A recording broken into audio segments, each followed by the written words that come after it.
WS300 Platt College, Asynchronous, JavaScript, and XML. You may have seen Ajax used on many websites. Here are some visual examples. Search suggestion, an item added to the cart without leaving the product page. A piece of data added to the page and displayed from somewhere else. And a dialog box that shows you that your chosen username was already taken. These are some of the visual results of an Ajax process. Ajax was made popular in 2005 by Google with Google Suggest. Google Suggest is using Ajax to create a dynamic web interface. When you start typing into Google's search box, a JavaScript sends letters off to a server, which then returns a list of suggestions from their database based off of things other people have recently searched for that are spelled similarly. Websites like Twitter and Facebook use it because, as we have seen in this class, JavaScript allows for the document object model to be manipulated and updated without reloading. It is the perfect method of delivery of content updates like new articles or posts and tweets in your feeds on a wide variety of social media. Sometimes when you are shopping online and add an item to your cart, it is updated without your leaving the page. The site may also display a message showing you that your cart has been updated. If you are registering for a site, sometimes a script is executed to check the database against current usernames so that you don't have to submit the page before finding out that you can use that name or not. So what is Ajax? It stands for Asynchronous, JavaScript, and XML. It is a technique for creating fast and dynamic web pages. It allows for part or all of the page to be updated without a reload. It is now used as an umbrella term to refer to a group of technologies that offer asynchronous functionality in a browser. Ajax is based off of current web standards and has been used by developers for years. The reload part I mentioned earlier is important. If we need to update only a portion of the page and not the whole page, without Ajax we'd need to refresh the entire page. With Ajax it only sends you the pieces that you need and leaves the rest of the page as it is. Ajax uses a combination of the XML HTTP request object, which is used to exchange data with the server behind the scenes. This means that it is possible to retrieve external information and update parts of a web page without reloading the whole page.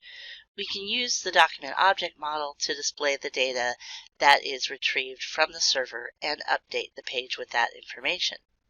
CSS will immediately apply any styles to any new elements inserted with JavaScript. XML and HTML are closely related. HTML5 uses the XML syntax as its base syntax.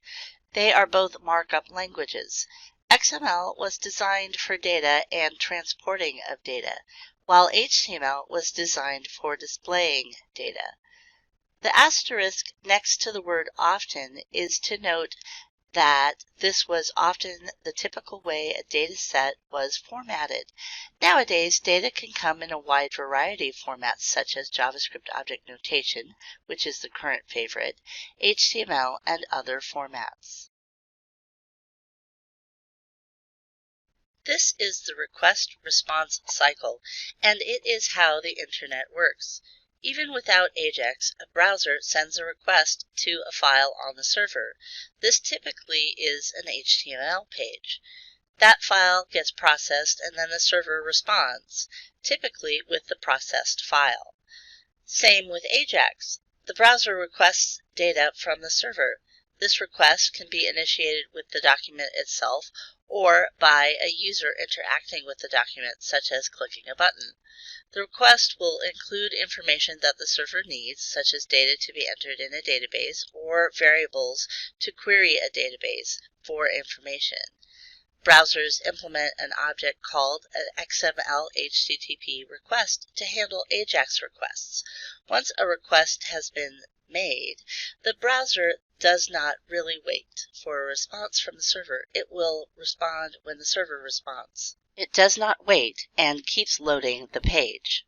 The server part really is not part of what we refer to when we talk about Ajax as much as it is a source of data which we will use when we get a reply from the server. Such data can be brought back to the page in the form of HTML, JSON, or XML and then parsed and output to the page. When the server finishes the request, it responds by sending the data back to the browser. The browser will fire an event, just like it can fire an event when a page is done loading.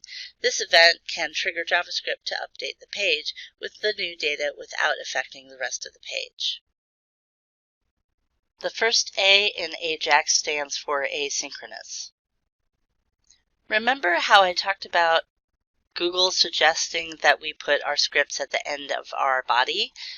This is because of the normal behavior of browsers. They stop everything to process the script. Normally, when a script tag is encountered, the page waits for the script to load and then continues processing.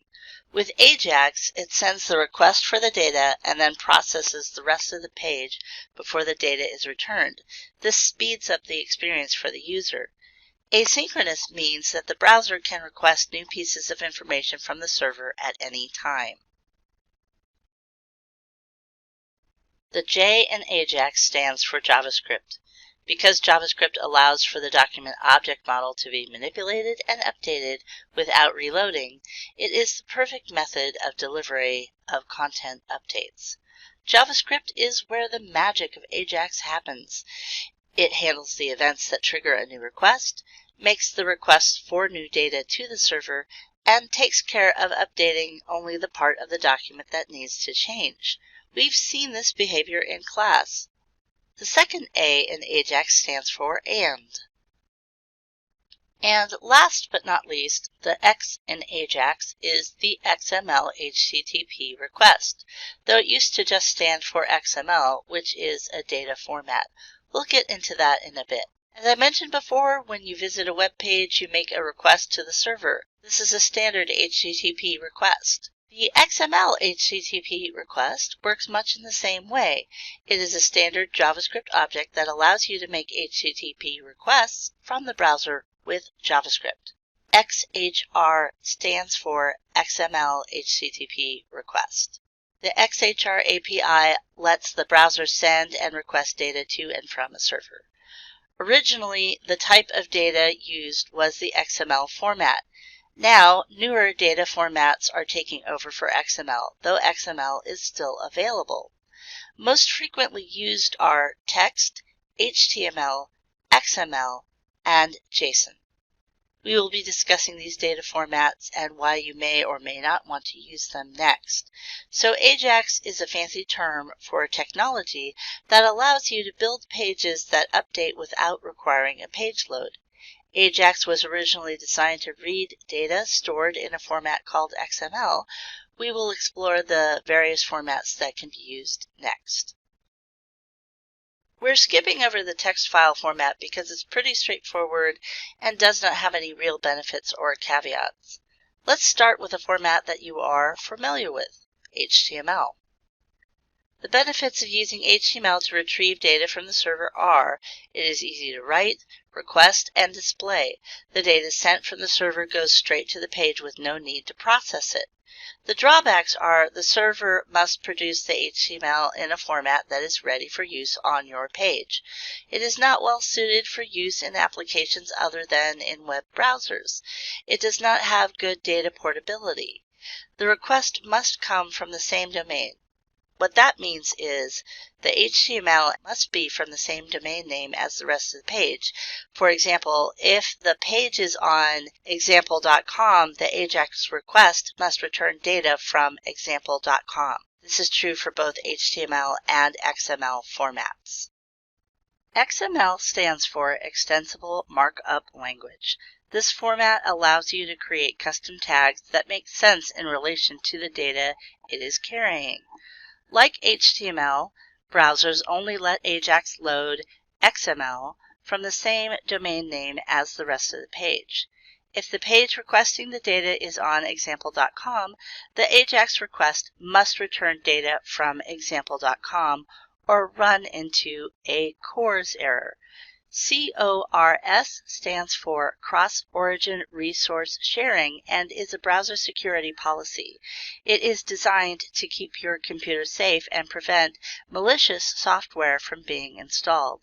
To learn more about CORS, you can go here, https://docs.web/http/CORS. Let's get a little more into XML. XML stands for Extensible Markup Language and is a markup language much like HTML. XML was designed to store and transport data and as such was designed to be self-descriptive. XML and HTML are closely related. HTML5 uses XML syntax as its base syntax. HTML was designed to display data. XML was meant to carry data. It does not do anything by itself except be a data structure with data inside. XML is just information wrapped in tags. XML and HTML were designed with different goals. XML was designed to carry data with the focus on what data is, while HTML was designed to display data with focus on how data looks. XML tags are not predefined like HTML tags are. You can make them up, and the names you give them should be related to its content. When you do RSS feeds in the PHP class, there is a standardized format that you will learn. This is an example of an XML document. Does this look familiar? Notice the tag pairs. These are not HTML tags, but it has a similar structure. As I mentioned before, XML and HTML are closely related. XHTML used XML as its base syntax, which is why some self-enclosed tags require the slash at the end, and HTML5 does not require it. You can process XML using the same document object model methods as we do with HTML. Because different browsers handle whitespace differently, jQuery is the easiest way to process XML consistently. JSON, JavaScript Object Notation, is a data storage format, a bit like XML, but uses a dictionary-style syntax and semantics. What this means is that it is easy for other languages besides JavaScript, like Python for example, to interpret it. PHP has methods to parse the JSON, and its key value, or you can also refer to them as property value pairs, make it easy to access if you're used to object-oriented programming. Only use JSON from a trusted source. See the cross-site scripting information on page 228 in your book. Because it is JavaScript, a simple typo can break it. The JSON data format seen here looks very similar to the object literal syntax, but it is technically not an object. JSON is plain text data. Remember that HTML is plain text before the browser converts it into document object model objects. You cannot transfer actual objects over a network. You send text, which then gets converted into objects by the browser. The object on the left represents a series of 3 events, stored in an array, called events. The array uses the square bracket notation and holds 3 objects, 1 for each event. Also notice that the property names are encased in strings. While jQuery has lots of methods associated with Ajax and the things that it can do, for this lecture we are going to focus on the Ajax shorthand method, load. jQuery knows that this is the Ajax method rather than the onload event because of the number and type of arguments passed into it. This is a simple example of the load method based upon a click. jQuery knows that this is the Ajax method rather than the onload event because of the number and types of arguments passed into it. The arguments passed in the anonymous function, response.txt, status.txt, and XHR, are as follows. Response.txt is what the server sends back. Status tells us if it has succeeded or if there is an error, and XHR stands for XML HTTP request. This is the request made to the server. It will carry with it all kinds of information. So in summary, even though Ajax originally stood for Asynchronous, JavaScript, and XML, it now typically refers to any asynchronous application. Ajax allows for page updates without refresh, and many different types of websites use it in different ways. It can use several different types of data to update a page, XML, HTML, JSON, and jQuery has many methods for working with Ajax. I hope that this lecture has been informative, and as always, happy coding!